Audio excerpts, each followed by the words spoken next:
ప్రపంచవ్యాప్తంగా కోట్ల మంది అభిమానులు కంటి మీద కునుకు లేకుండా ఎంతో ఆతృతగా ఎదురుచూస్తున్న ఆ మహా అద్భుత ఘట్టం ఫిఫా ప్రపంచ కప్ 2026 మెగా టోర్నీకి కౌంట్ డౌన్ ముగిసింది.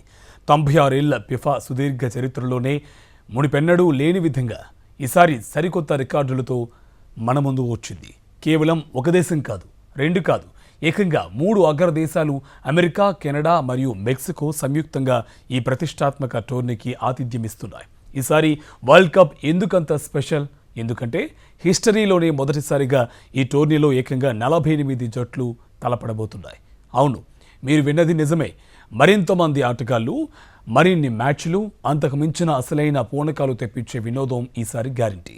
మరో అద్భుతమైన విశేషం ఏంటంటే ఈ 3 దేశాల్లో కూడా దేనికదే విడివిడిగా 3 గ్రాండ్ ఓపెనింగ్ సెరమనీలు జరగబోతున్నాయి. ఏ దేశంలో మ్యాచ్ జరిగితే ఆ మ్యాచ్కు 90 నిమిషాల ముందు అక్కడ పండుగ వాతావరణం నెలకొంటుంది. గురువారం రాత్రి మెక్సికో సిటీ స్టేడియంలో మెక్సికో వేడుకలతో ఇప్పటికే ఈ ఫుట్బాల్ ఫీవర్ నెక్స్ట్ లెవెల్కు చేరుకుంది. ఈసారి ఫిఫా వరల్డ్ కప్ ఫీవర్ ఎలా ఉందనే దానిపై మా రిపోర్టర్ హర్ష మరిన్ని వివరాలు అందిస్తారు. జూన్ 11th నుంచి జూన్ 19th వరకు కూడా ఈ మ్యాచెస్ అయితే జరుగుతూ ఉన్నాయి యాక్చువల్గా. సో ఇక్కడ చాలా పెద్ద పెద్ద స్క్రీన్స్ కానివ్వండి, లైవ్ మ్యాచ్ స్ట్రీమింగ్ కూడా జరుగుతూ ఉంది. లోపల కాన్సర్ట్స్, ఫుడ్, చాలా కంట్రీల నుంచి విందు భోజనాలు కూడా ఇక్కడికి తెప్పియడం జరిగింది. కల్చరల్ పర్ఫార్మెన్సెస్, రేపు ఫుట్బాల్ మ్యాచ్ కూడా జరుగుతూ ఉంది.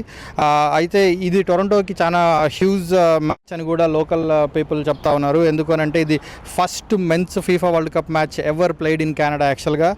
అది దీని speciality and one of the biggest sports event in Canadian history కూడా ఈ మ్యాచ్ కావడం గమనార్థం.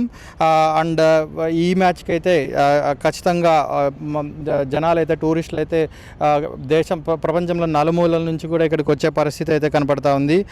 ఈ టొరంటో మల్టీ కల్చరల్ సిటీ. ఇక్కడ కెనడాకు సంబంధించిన కెనడియన్స్ కానివ్వండి, టూరిస్టులు కానివ్వండి, ఫీఫా వరల్డ్ కప్ మీద అయితే చాలా ఆశలు అయితే పెట్టుకున్నారు.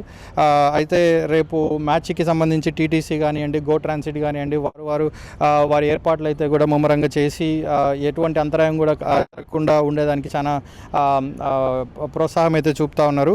అయితే కెనడాలో టొరంటో మాత్రమే కాకుండా వ్యాన్కూవర్లో కూడా జరుగుతూ ఉన్నాయి మ్యాచెస్. మొత్తం కెనడాలో 13 మ్యాచెస్ అయితే జరుగుతూ ఉన్నాయి. మొత్తం 3 కంట్రీలు మ్యాచెస్ చేస్తున్నాయి, మెక్సికోను, యుఎస్, కెనడా. అయితే కెనడాలో 13 మ్యాచెస్ అయితే జరిగే పరిస్థితి అయితే ఉంది. ఇట్లాంటి